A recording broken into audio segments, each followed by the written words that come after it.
Welcome back to another episode of the Be Who You Came to Be podcast. I am so excited about today's podcast because I have my first military guest on. We're actually recording this. It's the day after Memorial Day. I'm sure it's going to be airing much later, but I have Joe McNamara, aka Joe Mac, previous Marine, and he has just an incredible story. He speaks all over the country on leadership. Welcome to the show, Joe.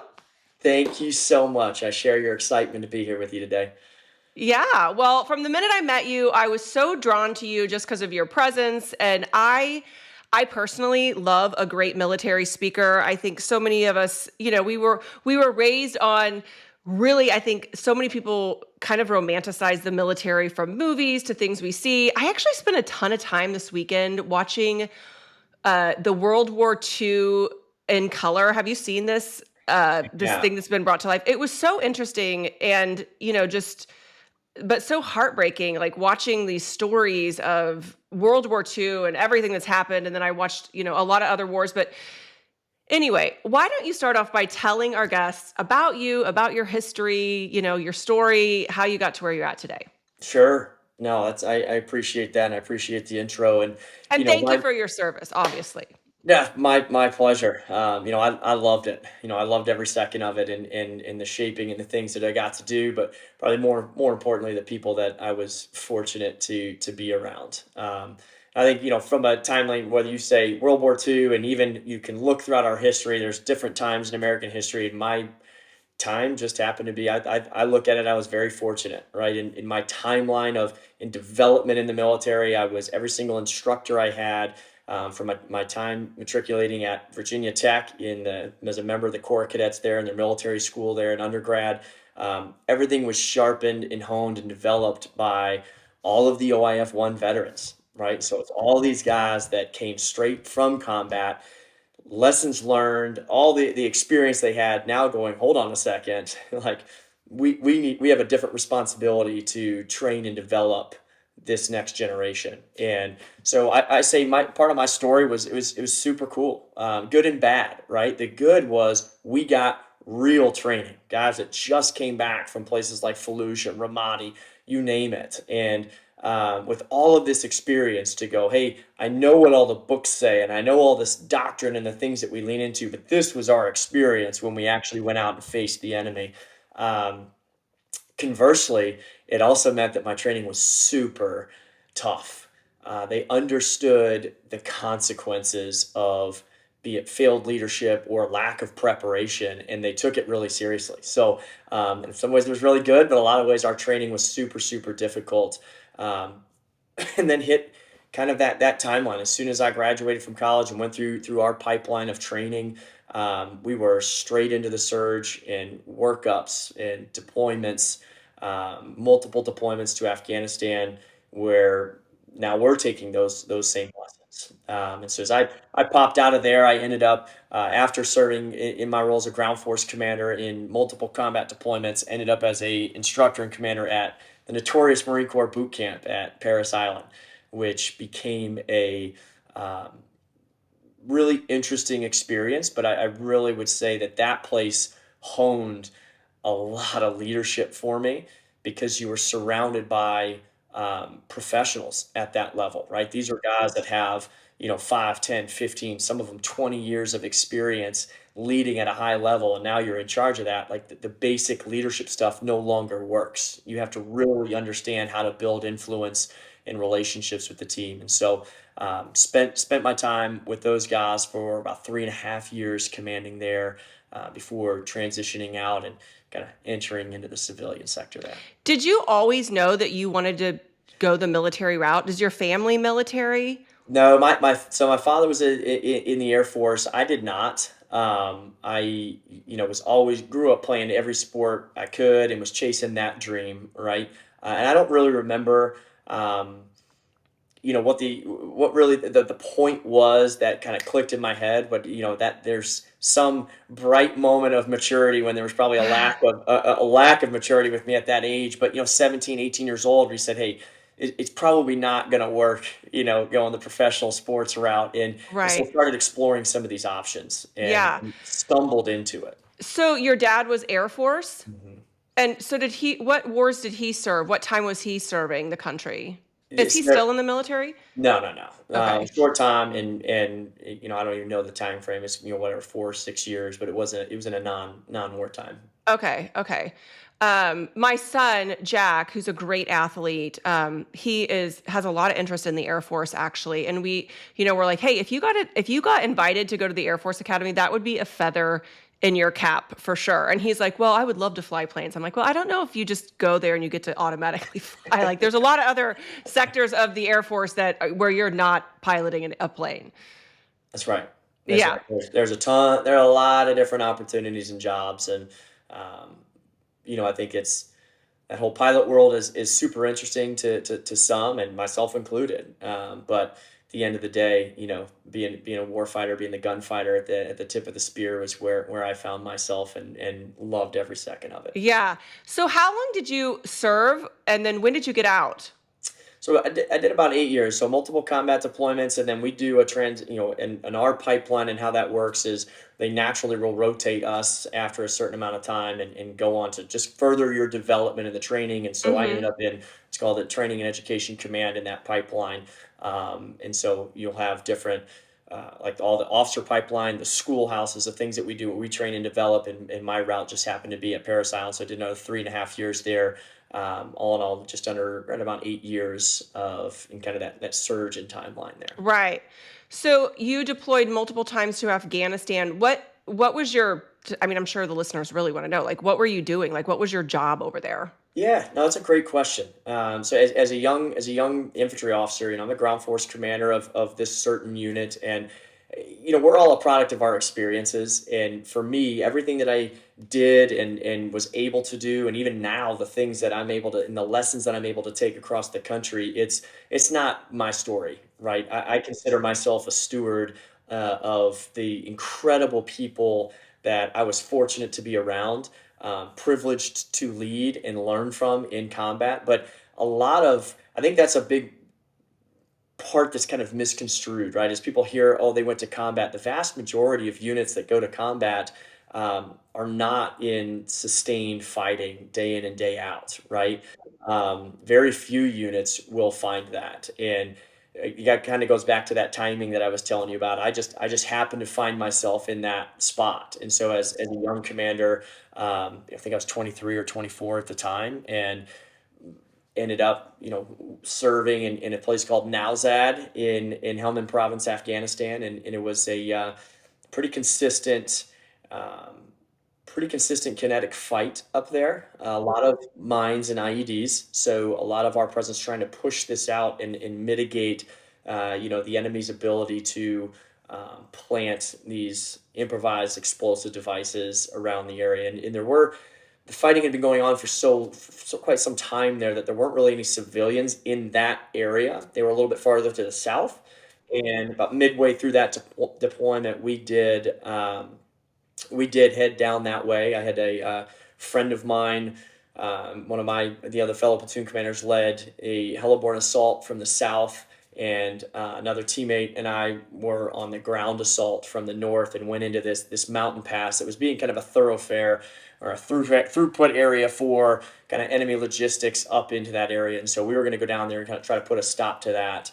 And that was a change of pace, right? We went into this town to where now things are constantly evolving and changing, right? In life in general, but especially in combat, they change at a very rapid pace. And so now we go from an area that was kind of just us and the enemy in a space to where now you've got a town, you have a local populace there that had not been engaging with us for ever, as was our understanding at the time. And now you're blending in, a very smart and cunning enemy who looks just like, the neighbor in the left or right. They're not wearing uniforms. They're blending in with the civilians and the locals there. And so that took some time. We fought for, a couple weeks there to gain some strength and some position in that area. And after about 2.5 weeks, the massive element of our company size element went back up to the north, and I stayed down there,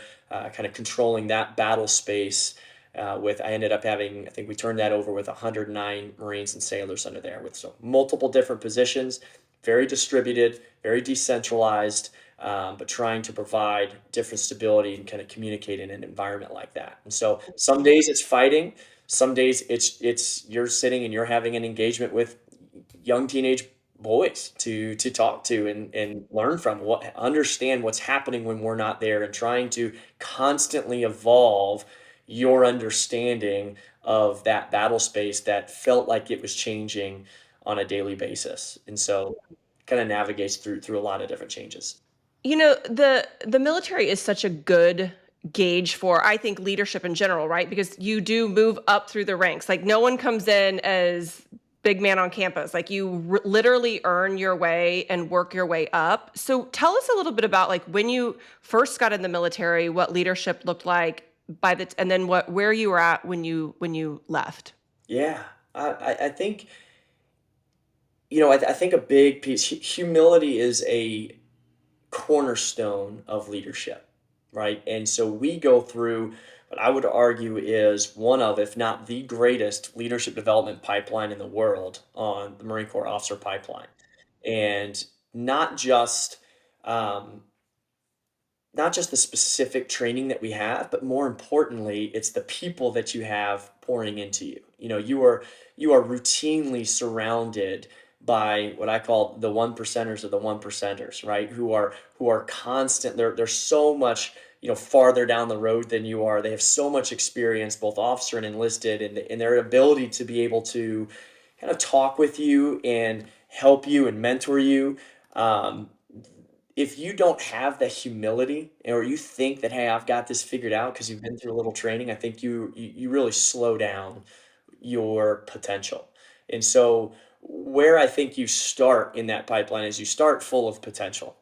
And it's your willingness to learn, constantly kind of push yourselves and relentlessly pursue some of that excellence, but being willing to listen from those that are around you.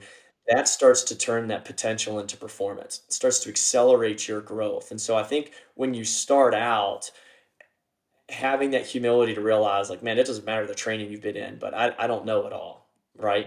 And being able to lean into that is a perfect place to start. But then it changes a little bit, right? Now you start to have some experience. Now you start to have some of these things. And I think ultimately the real test of a leader is, and their number one responsibility is to create other leaders. And so that, as we matriculate through, the Marine Corps, our time there, right? Our job turns from every time, sometimes it's our time to lead, sometimes it's our time to follow. Knowing when those happen are kind of an important piece. But once you've got that experience, is how can you then take that knowledge and learn to pour in and to develop these others? That's how we're able to kind of be successful in some of the most complex operating environments around the globe. Yeah. What were they looking for in, like, their future leaders? How would they recognize them within the military to be like, "Hey, this kid's gonna be, have a great career in the military and be able to move up through the ranks?" Yeah, I think that's a good question. I think number one, what I think the military as a whole does really well, but they look for attributes, right? And conversely, like a lot of in the civilian sector, it's, we look for experience, right? Show me your resume, show me the degrees that you have, and it's, hey, I've done all these things. The military looks at the opposites. We want to look at attributes, right? And this attitude and the attributes that you have, and then we'll train you for the skills that we need you to have, right? And there's a couple of good, you can research it and Google it and look at all these different things, but like every little school or unit and element, they all have, especially on our special operations side, they all have different attributes of things that they're looking for, right? And they have screened and they've looked at it and said, hey, the highest performing teams, the highest performing leaders all tend to have these types of attributes. And then the different schoolhouses, we will screen that, right, in a certain way of, through the different drills or skills, or you name the training pipeline, we will screen for those attributes, to be able to shine through. And that's when we start to use a lot of that adversity in our training, be it at that early levels like Paris Island, or the more popular thing, flight school, going back to the Air Force. Like, we will screen for these attributes to allow them to shine through, and figure out where we can. Now I really know who we have. Now let's put them in the best seats to make sure that we're successful moving forward. Right. What do you think the biggest leadership lesson that you learned while you were in the military? Like, what's the one thing that you're like, this is like my biggest takeaway, and I'm trying to teach other people about this? Sure. I would say hands down, it's ownership. Hmm. Right? It's ownership, understanding the personal responsibility and the assumed responsibility that comes with leadership. If you can't start there and understand how to take responsibility for your own actions, you'll never be able to kind of earn the right for that assumed responsibility that comes with leadership of taking responsibility for the actions of your team. So I think ownership is an absolute critical trait, exhibited by the greatest leaders that I've ever been around. I Hmm. think probably a close second with that would be preparation. Right? We learn very closely that leadership is a privilege, and you have to earn the right every single day if you ever want the opportunity to lead people. And so learning and how we prepared in order to do that is something that I've carried with me every day. Yeah. I'm just curious, and you don't have to answer this question if you don't want to, but one of the things that I've seen, and I mean, it's not off topic, but I'm just curious, and I think a lot of the listeners will be too, is we've seen so many, well, I personally have, just really fine, outstanding people like you who had a nice run in the military, but they're not retiring in the military. They're exiting the military in their, late 30s, early 40s. Why do you think that is? Um, I think everybody's got their own kind of reason, their own journey for that, right? Again, I go back to timing. I can only answer for me, and I've seen that for mine. It was timing. I did the things that I wanted to do. Um, you serve at the kind of the pleasure of the president is who commissions us, right? And what the needs of the Marine Corps for our stance. And so my dreams and desires weren't always met, right? I wanted to go do these things, and it wasn't something that I was going to be able to afford to do, um, just because, hey, they wanted me to go serve elsewhere. So there's a lot of, I think, there's a lot of different variables that you kind of add into that. I mean, I look at my time frame too. I just had my first son, and those things start to come into play into the decision making factor of, I'm called to be, a husband and a father, and in the route and the things that we wanted to do. I wasn't going to be around to have the impact that I wanted. So I think there's a lot of variables for that. But for me, a big one for that was I was so fulfilled with the experiences that I already had and the people who I had been around. I felt comfortable saying I had done, my part and and I needed to do. And then the assignments change, and I needed to figure out what are the new assignments with that. Yeah, I love that answer. The podcast is called Be Who You Came to Be. And it is this notion that we never reach a certain point in time of our lives and we're like, this is it. I'm just going to coast till the end and keep going. We change, what we want changes. And I know I personally have made multiple career pivots in my life. They've all been building to get me to where I am today, but good for you for recognizing that and, making that big shift. So one of the things that we talk a lot about on this show, that I talk a lot about in my speaking and keynotes, is emotional intelligence. And I know that is something that the military has definitely embraced, is emotional intelligence. So I would love to hear your thoughts on the role emotional intelligence plays in leadership. Yeah, I would say that is one of the top traits that I think it's, at least in the Marine Corps, that we screen for and we look for. It's one of the top traits that I try to train and build and impart into the teams that we are fortunate enough to work with, because I think it's tremendously important. I think we are taught early on in our training that emotions will cloud your judgment and decision making. And so we train for this, right? We will constantly increase the adversity, increase the stress, increase the pressure to start to teach leaders how to handle those emotions, right? The ability to detach from a situation, assess what's going on around you, and make a confident decision based on that rather than reacting emotionally. Um, is what will separate great leaders from the good, or just folks that are kind of going through hoping to do it the right way. I think it's a very intentional skill set that requires constant development. But it is a tremendously important trait that when you face the uncertainty and the complexity that naturally comes in combat, much like we'll also see in life, the uncertainty and the complexity around you. If you don't have an understanding of how to control your emotions, and make sound decisions, um, you just will make your life significantly more Yeah. difficult. Yeah.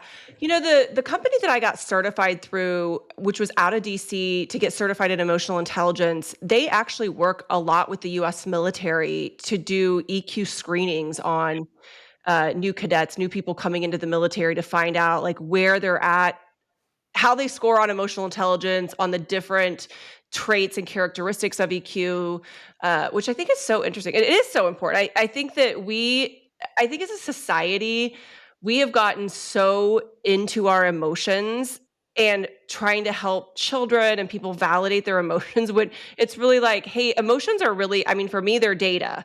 It's like just because my emotions are telling me something doesn't mean that it's a fact or a reality or it's something I should move to or I should do something. It's really just, hey, what are my emotions trying to tell me? Like, what does this data mean once we start compiling all of it versus just constantly reacting to our, every emotion that we have.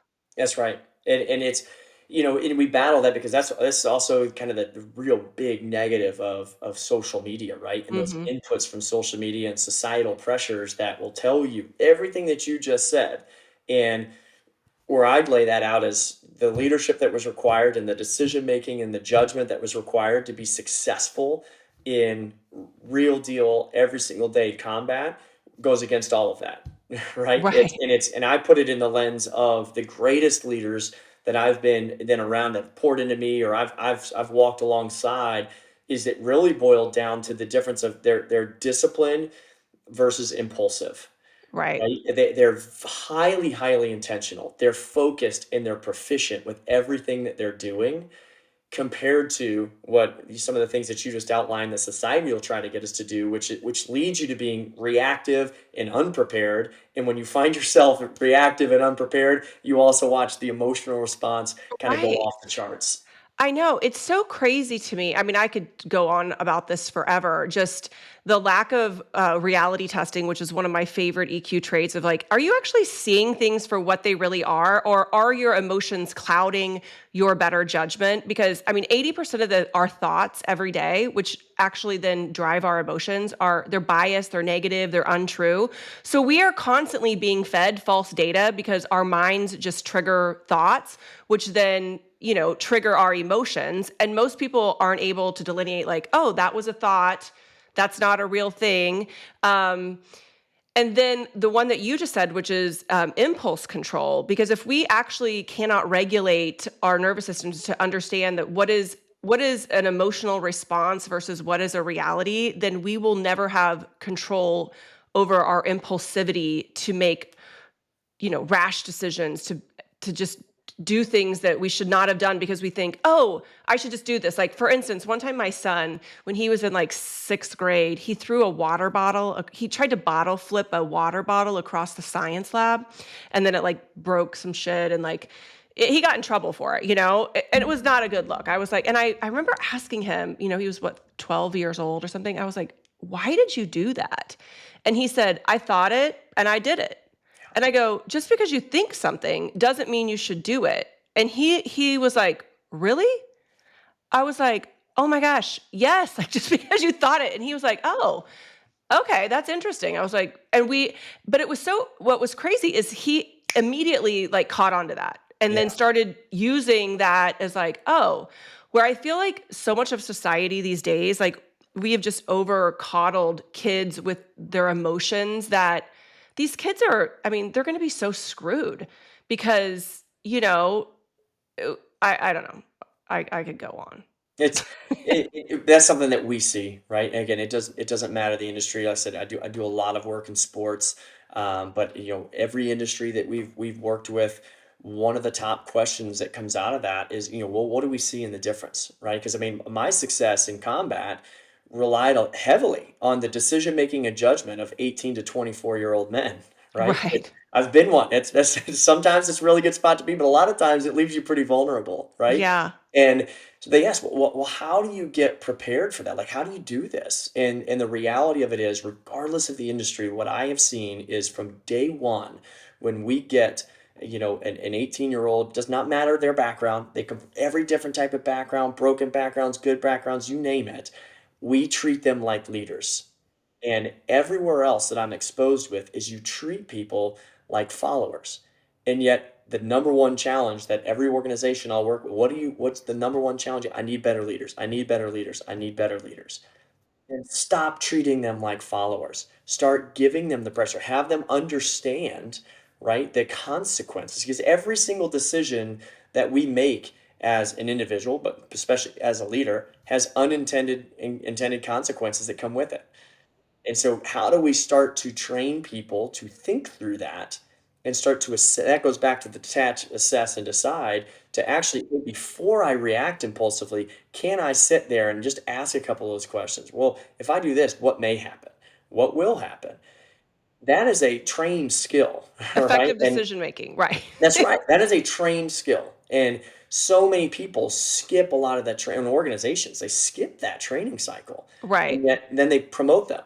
And then they're frustrated when they're not doing the things that you need a Hmm. leader to be able to do. Right. Hey, it's Tara here, and I am so excited to let you know that the second edition of my book, Be Who You Came to Be, is officially on pre-sale. I originally self-published the book, and now a publishing house has picked up the book, and I'm so excited and so honored that this book will be available in bookstores across the country. However, you don't have to wait till it gets into the bookstore to get your copy. You can go to my website and sign up for your very own pre-sale book, which includes new secrets, new emotional intelligence takeaways to help you step into your authenticity and be exactly who it is that you came to be.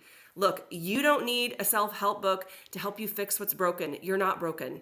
You just need to become more of who you already are. It's why I poured my heart into this book, and I am so excited that a copy is waiting for you. Head over to my website now and get your copy. This same son of mine who he's just turned it. He's going to be a senior. He's such a great kid. He gets great grades. He has so much self-regard and self-respect, ownership. But all this was taught, and he was a challenging younger child because he was impulsive. I mean, I think a lot of young boys are. He was impulsive. Um, I don't, he was never diagnosed with ADHD, but I mean, people were like, oh, he has ADHD. I'm like, no, he doesn't. He's just a young boy. He's full of energy. He was always smart.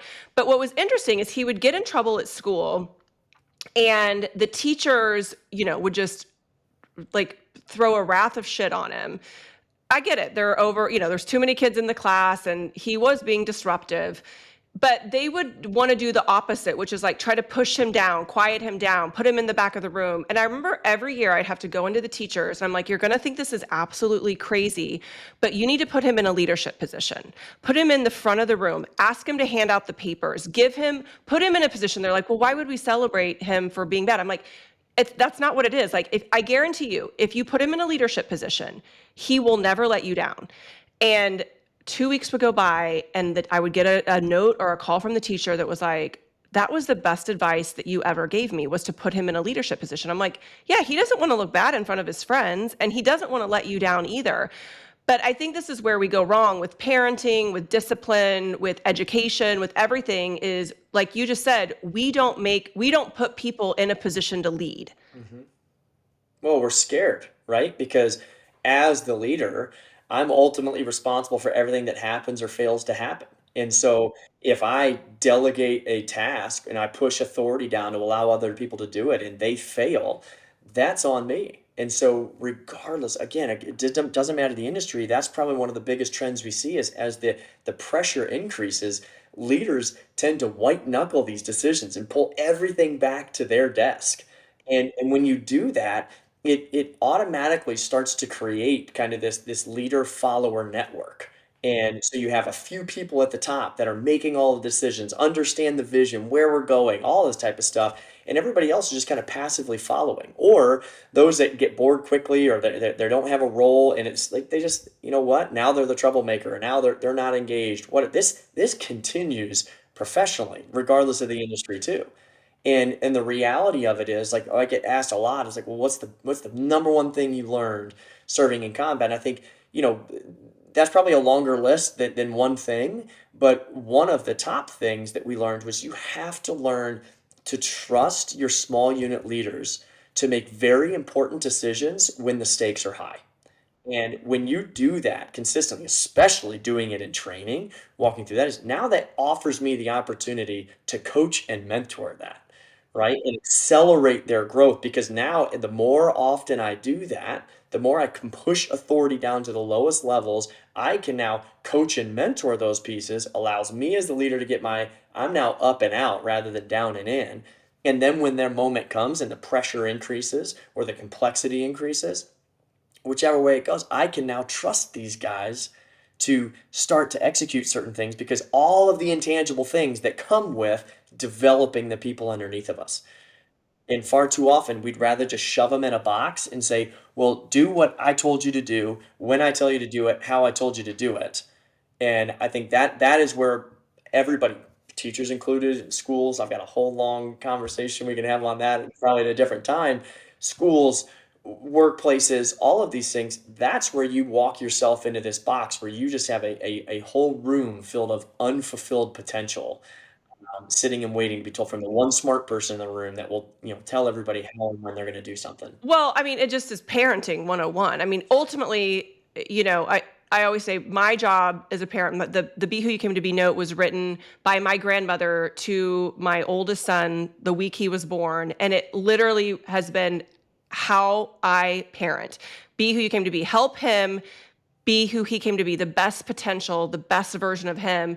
And that means not who I want him to be or his dad wants him to be, or that we're trying to tell constantly boss him. We're leading him to be a self-led human being and to make good decisions when he's on his own and to, do the right thing and that he will be able to operate in a high pressure situation versus like, oh, I got to go ask my mom or whatever. I mean, and I think that this is where we have gotten so many things wrong in our society in general because we don't even, I shouldn't say we, I do, but and I know that you do. And I have so many friends who do a great job of this, but there's so many people who are not raising their children to be leaders. It's a tough process. And the reason is because it's hard. Mm-hmm. It is hard. It's hard Well, because yeah, because we don't want to let our kids fail and we don't want to see them in adversity, but hey, that's part of life. well, and the way that I kind of pitch that and couch it is I encourage people to flip the lens at which they view that in, right? And accountability, confrontation, sometimes those are some of the hardest things for people, not just as a parent, but definitely something that we see. It's always the hot button issue, in industries and on the corporate side of the sector is, well, we know accountability is important, but I don't like it or we're not good at it. And I flip that with folks to help them understand that accountability, especially when done the right way, it's the greatest form of compassion, right? Is I want you to look at things that if I'm not holding you accountable, then that really is more of an indicator that I don't really care that much about you. I know where that's going to go. We don't do that with our kids, right? Because we love them. We understand that if you make these decisions, it's going to go. I'm going to correct this stuff along the way. But for whatever reason, we stop doing that with our friends or our teammates or whatever.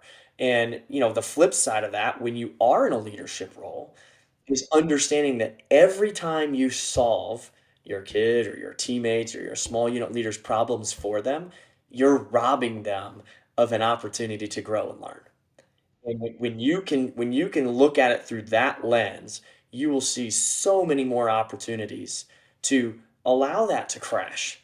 And then be there to help coach and mentor, help them unpack. Well, why did that happen? How can we prevent that? Like that's how you get this cycle of kind of improvement and development to happen. But because we don't want people to hurt, we don't want people to fail. Everything's sunshine and rainbows. If you look at social media, right? Everything wants to be propped up, and yet what we're really doing is we are deferring that risk to a later date when the consequences are going to be significantly more catastrophic. Well, we see it with kids. I always say, like, kids want boundaries. They actually want rules. They want Right. to know. And that's why they're constantly pushing the envelope. Like, how far can I take this? How far can I go?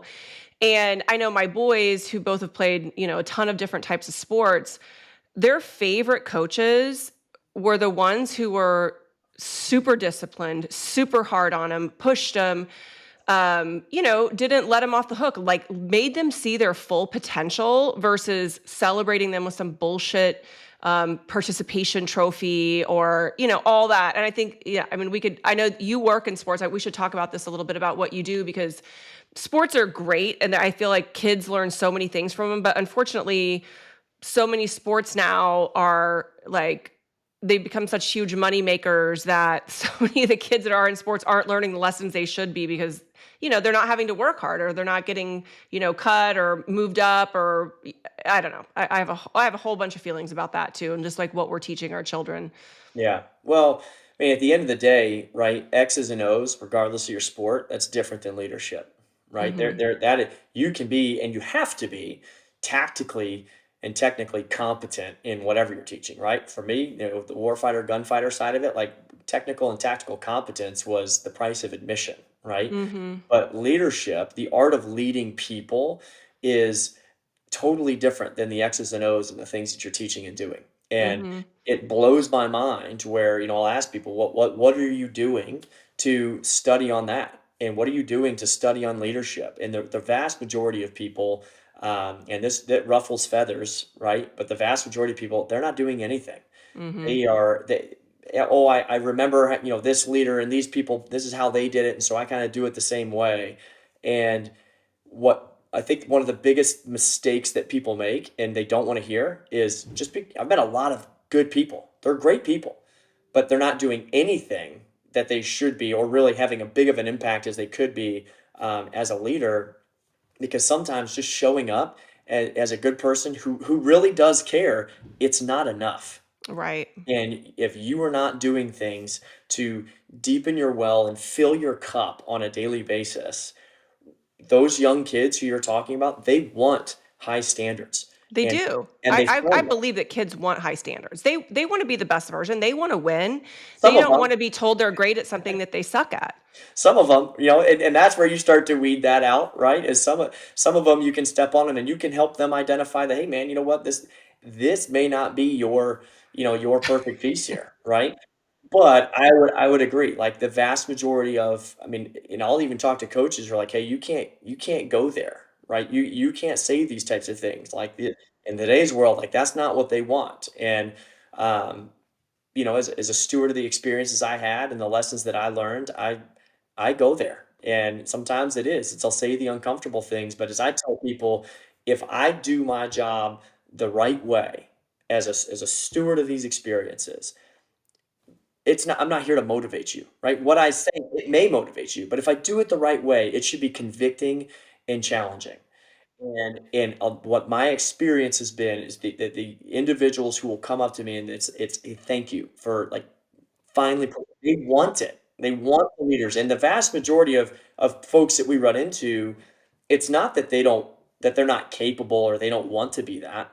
They're not putting the work in and the preparation in to deepen their leadership kind of vault to be able to be that kind of a leader. Right. So I worked in corporate for over a decade in sales and sales leadership, and ran high performing sales teams. And one thing, like a lot of sales organizations, the top salespeople are the next generation of leaders. But what we found was we would get these new sales reps in, and I was guilty of it at first. When I first started managing my sales offices, we call them the super sales leader, where it was like what you said. They go out and they want to do all the work for everyone, help them close the deals, go on it. And we're like, hey, we actually have to teach these guys and gals to go out and sell without you. Like, you can't be on every call. You can't go in and do that. And so it was always an interesting journey, but it was always so fun to watch. Like, once we gave them that mindset of like, hey, it's great that you can go out and close all these deals, but you got to get how are you going to teach and lead your people to go out and do that? It's back to like, teach a man to fish. But I always found that so interesting. And one of the things that we did that I think fundamentally changed how people were showing up in the field and becoming leaders goes back to what you said earlier of accountability. And when they would come in for their sales reviews, rather than me running the quarterly review and being like, here's what I think you're doing good, here's where you need to work, I was like, hey, you're going to run the review. Like, I need you to come in and tell me, what are you doing that's working? Where do you need to work? How can we support you to help you get to where you need to go? And then I'm going to be that clear mirror back to you, saying like, okay, I mean, I agree with that. But I also think that you could do X, Y, and Z. And it created, because they were then in the accountability seat of knowing that they were going to get to come in and review themselves, Yeah. but it also gave them so much of their power back to be like, hey, this is what I'm doing good. And then to be able to honestly say, without feeling like they were going to get in trouble, of like, I actually need to work on this. Like, Yeah. I need to lean into this. And it totally transformed how our sales reps showed up in the field, how they showed up on a daily basis, from just that personal accountability and wanting to win, because they wanted to go in and have a great review. And we would have, the VPs pop into these and the C-level executives pop into these. And it was just a really cool way to teach them and to give them that self-led leadership that they needed to make the good choices and the decisions that they needed to out in the field. Yeah, I mean, it just provides some of that clarity, right? Mhm. And when your team has the clarity, both especially through a communication standpoint, it's amazing what they can really accomplish, Mhm. and where they are. And where I see that pretty common, like a lot of, especially, the organizations that we'll work with or speak to, is they'll do some version of that, in a review process. And a lot of times what we hear is, hey, well, this is my style, right? This is how I do things. And uh, that's just, I lean right into that, because that's, to me, immediately the wrong answer, right? If Right. you're a leader, everything underneath it, we're all entrusted with certain things, right? And everything that you're entrusted with should be growing and thriving. And there's so many people that get put into leadership roles, and it's, well, this is my style, this is how I communicate. It's like, that's not your job, right? Right. That, a lot of that's ego, right? Is, well, this is, Mhm. you need to conform to This is me. just who I am. This is just who I am. Yeah. Like, some of the, probably one of the worst sentences in the English language, Yeah. right? Yeah. That's No great. accountability. Yeah, this is just who I am. This is how I talk. Get used to it. Nope. That means that results are not going to happen underneath of you. Period. Right. Or, I'm unapologetically me. No, what you Mhm. are is grossly negligent in your responsibility, Right. right? Right. And because that works for some people, right? Mhm. In others, you have to have a communication style. And number one, you got to understand and know your people, right? Right. And know those that, hey, you know what, I can really lean on this one. I can really lean on this one, and you can demand, demand, demand, and they're going to give you every bit of it. And Right. but you got to know the others. Hey, the second I get really demanding, or I say it in that tone, man, Tara shuts down, right? Well, I Right. can't blame Tara. I have to find out what makes Tara click and figure out how to connect with her. And Mhm. really, because, do I want to be right, or do I want to see the results? And if Right. I want to see the results, I find out a way to connect with Tara, right? And figure out, okay, really help her understand and communicate in a way that registers with her and unleashes her. And that's the delicate art of leadership. Is, not Mhm. saying coddle people, not but there is you have to have a lot of different hats and a lot of different communication styles in order to ultimately pull out the performance of your team that you need. Right. Well, I think that what you said is something else that everyone's gotten wrong, of like, this is just who I am. I mean, this whole like, I talk a lot about authenticity, and authenticity doesn't mean that you can just rain shitstorms on everyone because it's who you are. Like, that is not being authentic. That is Right. actually being inconsiderate, not kind, and so low on emotional intelligence, because I remind my audiences and people all the time, like, hey, emotional intelligence is not just about how you feel, it's how you make other people feel. Yeah. And that's why the best leaders have this super high sense of emotional intelligence, because they understand how their emotions and actions can directly impact other people and performance. So they have this high sense of control on how they're showing up, and then how are they empowering other people and giving them the space to do it. And that's truly being authentic. Yeah. And knowing your audience. I think that's the other thing, is so many people forget, like, hey, if you're a leader in a corporate world, like, you've got to know your audience. Like, how you act in one like area of your life doesn't mean that you can just go show up like that at work. Yeah. And I think of that in terms of communication, right? In some of the best leaders that I've been around, and how they, like, before a meeting, whatever it is, big, small, it Mm-hmm. doesn't matter. They're very intentional with their message, right? Right. And I kind of put it in this thought process of ordered thinking, of think, no, feel, right? Before I go in and talk to somebody, is when I finish, and so I kind of begin with the end in mind and backplane. Like, when I finish, what do I want this person or this audience to be thinking, right? What do I want them to know? And to your point, like, more importantly, what do I want them to be feeling? Mm-hmm. And sometimes it is, hey, I want them to feel, cared about. I want them to feel, loved on, whatever. But there's other times where I want them to be feeling like it's not enough and I need more out of you, Right. right? And Right. then it becomes, well, how are we going to do that to get action out of that? Mm-hmm. And so I've just watched that become the kind of the formula for some of the greatest leaders that I've been around, to kind of lean into some of those things. Right. So tell the listeners a little bit, because you go in and you work with different organizations, leadership organizations. Like, what is your methodology, or do you have like a three pillars of leadership, or what do you? Just tell them a little bit about I guess your methodology, your core messages. Yeah, I think a lot of what I see, right, boils down to, and we kind of put it into three different categories again, as I view it, is it's not, you know, Joe's lessons on life. It's I view myself as a steward of the people and the lessons that have poured into me, and as well as just the incredible Americans that I've been able to serve alongside as well. How do I take those lessons, right? This collective lessons, and package that elsewhere. And how I kind of lean into that is just about everywhere we start, it boils into giving people an understanding of who the greatest leaders are, right? What they do and how they behave. Because most of what I see, there are certainly people who you talk to, they want nothing to do with leadership, right? They're very good at what they do, and it's like, don't put people underneath me. It's hard. I don't want to do it. Great. We need the doers as well, right? And but I think that those that want to be a leader, that's typically the three core areas that you kind of struggle with, is say, well, what does the roadmap look like? And so, number one, as I've said earlier, leadership's a privilege, and you've got to earn the right to do that. And so, everything that we do, it starts with character, and it begins with understanding who you are as a leader, right? What does your legacy want to be like, and being very intentional about that. Of write it out, right? What does this look like? Because if I believe in this mantra of I can't hit a target I can't see, and I'm not intentional about putting this roadmap of the type of leader that I want to be and what I stand for, then every single day I end up just kind of going with the flow, right? I allow the circumstances to drive my behaviors and actions rather than, my own kind of code of conduct with that. So that's where we start with just about every single organization. Some have been good, and they have a good identity on that. But that's where we start just about everywhere, is helping people understand who they are, to your point, authentically. How do I take this and really define this authentic self? Because I think that's where people mistake that. They kind of say, well, I'm being authentic. This is just who I am. No, you're being impulsive again, right? You're unprepared, and you're just reacting and responding.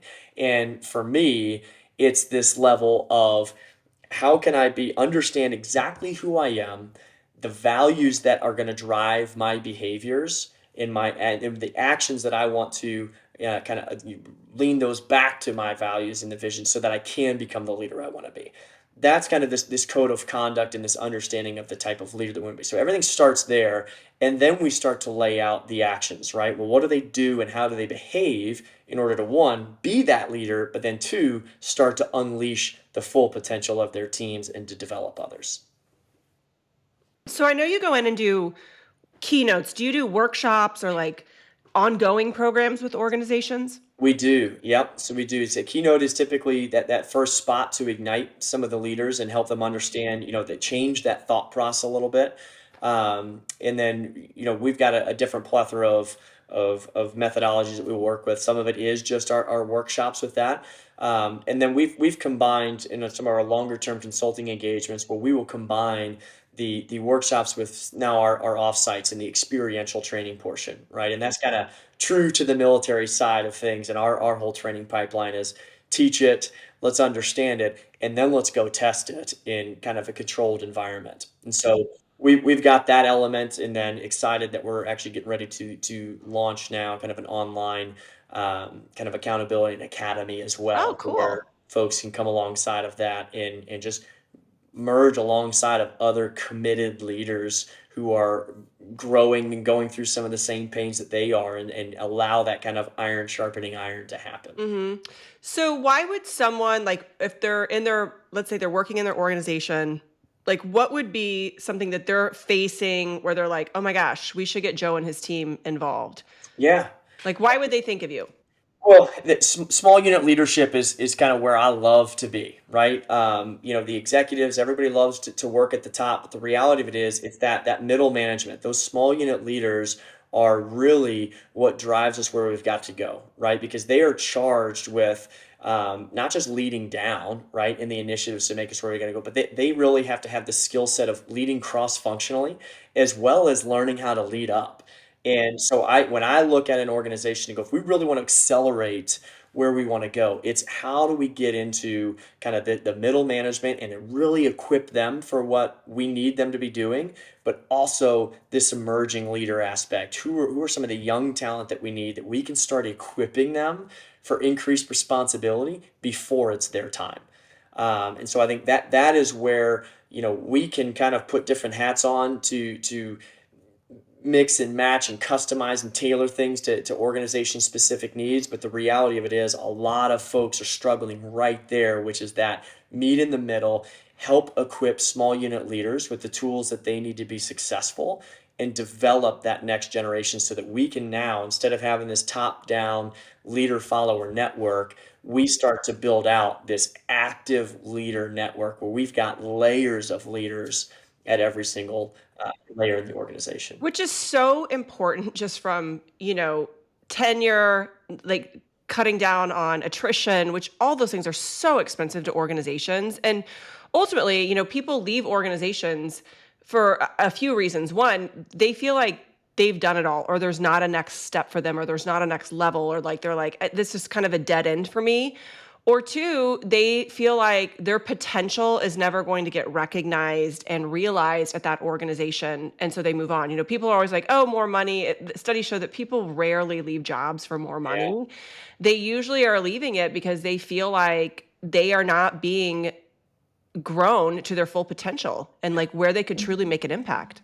And that is where, you hear that adage of people don't leave the teams, they leave bad leaders. Yeah. And Yeah. if you've got the real leaders, they'll find the way. And ultimately, that's kind of the irony of leadership, right? When you're supposed to be creating other leaders, you almost work yourself out of a job. And you start to run into, well, if I train them and they're ready for all these things and they have all of this capability and they're really, but I'm not going anywhere, like they're going to leave. Great. Right. Well, now you've got this coaching tree that, how you treat that person when you have built them up to be this force for good. And if there's no movement inside of your company, then I think you need to change the lens at which you look at and find a way to push them out and go lead, another organization or another sales team, whatever it is, right? comfortable with the fact that, hey, I have trained and developed these people, and it's either pushed me out and created opportunity, but really what I've built is a force for good that you find an opportunity for them to Yeah. go out somewhere. I don't know if you know this, but I actually worked in the direct sales arena for almost a decade. When I left corporate, I wanted more flexibility, so I started with this. The company was called Stella and Dot, and it was jewelry actually. And I ended up growing a multi-million dollar business, and it was all done through finding more leaders. And there was this perception in the industry, and there still is this perception in the direct selling industry. We still see it. I do a lot of speaking and consulting in the direct selling industry, where they think, well, if I go bring more people into the organization, then I'm not going to have anyone to sell to. And it's just such a false narrative, because it's like, actually, the more leaders that you find, the more people that you can go find will only continue to expand your network and create a better organization that you will be running. And it was always one of the really early hurdles we had to get new reps over, was the mindset of like, well, if I go recruit a bunch of great leaders, I'm not going to have anyone to sell to.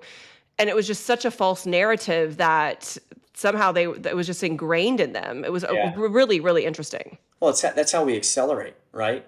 One of my favorite questions. I've never had anybody answer to yes to this. I ask companies all across the country to say, hey, how many of you make a habit out of hiring, dumb people or underperforming people? No one ever raises their hand to that.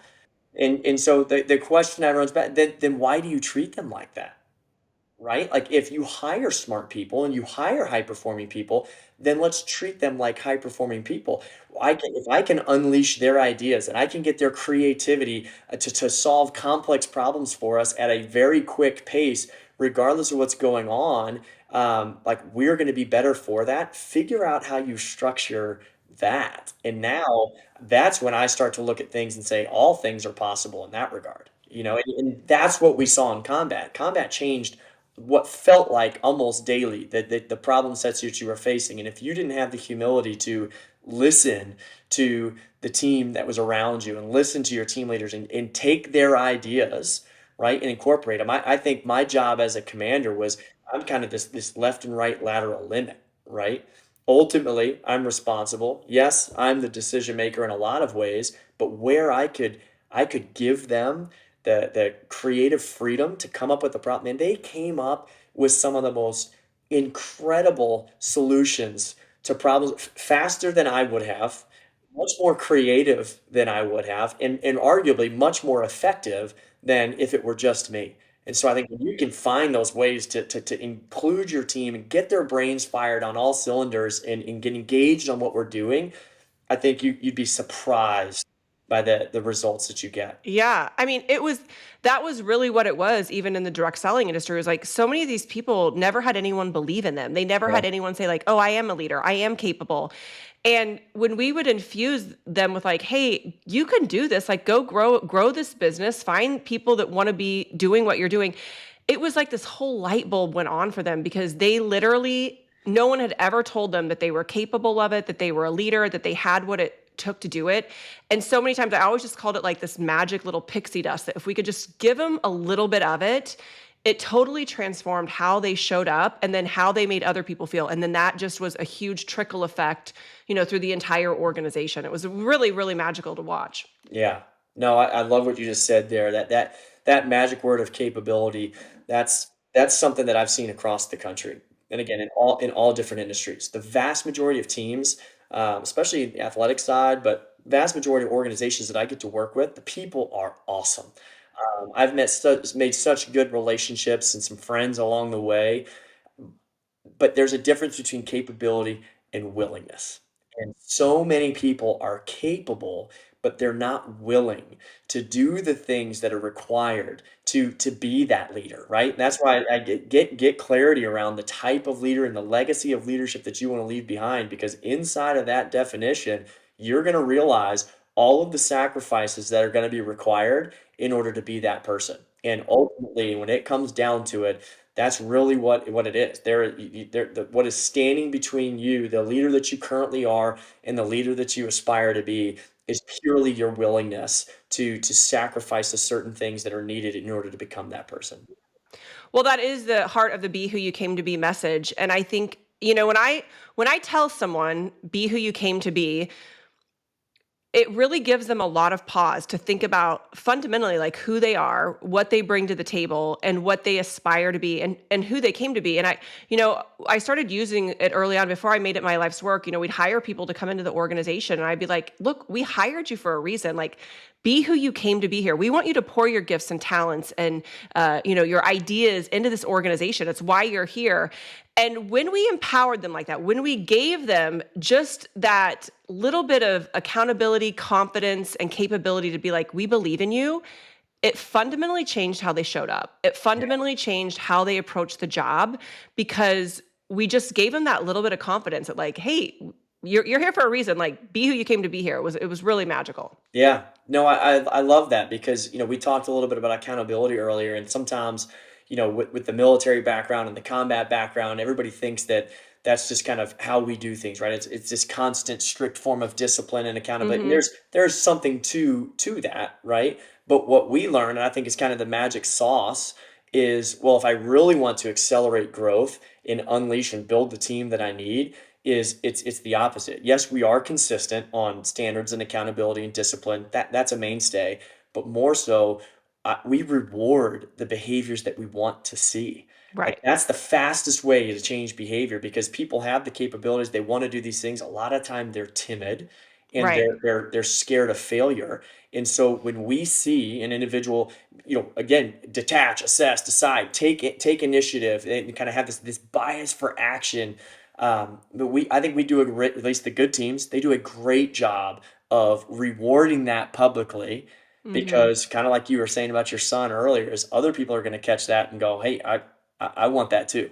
And Right. now I start getting a team that is firing on people taking Right. initiative and leaning into these things. That comes with risk, obviously. And as a leader, you've got to find ways to kind of manage that and coach that and mentor that. But if you can reward those behaviors, you rapidly accelerate the performance of your organization. Yeah, 100%. Well, gosh, Joe, I feel like we could just keep talking forever. It's such an interesting conversation. I love your background. I love what you're doing. Tell the listeners like how they can find you, where they can reach you. Yeah, that's perfect. You can find me a lot of LinkedIn is the spot to find me. Constantly trying to post different things in there and engage with them. Or you can find us on our website, either joe-mac.com or at ironleaderteam.com as well. Awesome. Well, thanks so much for being on the show today. Any closing thoughts that you want to leave the listeners with? I think one thing that if we think leadership and be who you came to be is I would leave you with this, and it's this idea of get clear on your identity versus your assignments, right? Our assignments are going to constantly change, as you kind of alluded to earlier. Our assignments are going to change throughout life, and how we handle those and be a steward of those will matter. But our identity needs to stay the same with what we are. And so, getting clarity on your identity versus your assignments, I think, is a great step in making sure that everything that you're entrusted with will start to grow and thrive under your leadership. All right. Well, thanks so much for being on the show. Thanks so much for listening to another episode of the Be Who You Came to Be podcast. If you're listening on streaming, I challenge you to go check out the YouTube channel. If you're on YouTube, go check it out on streaming. Listen to it in your car, listen to it, anywhere that you can. And definitely, if you love today's episode, share it with a friend. All right. Well, we'll see you next week. Until then, keep shining, live unapologetically authentic, and be who you came to be.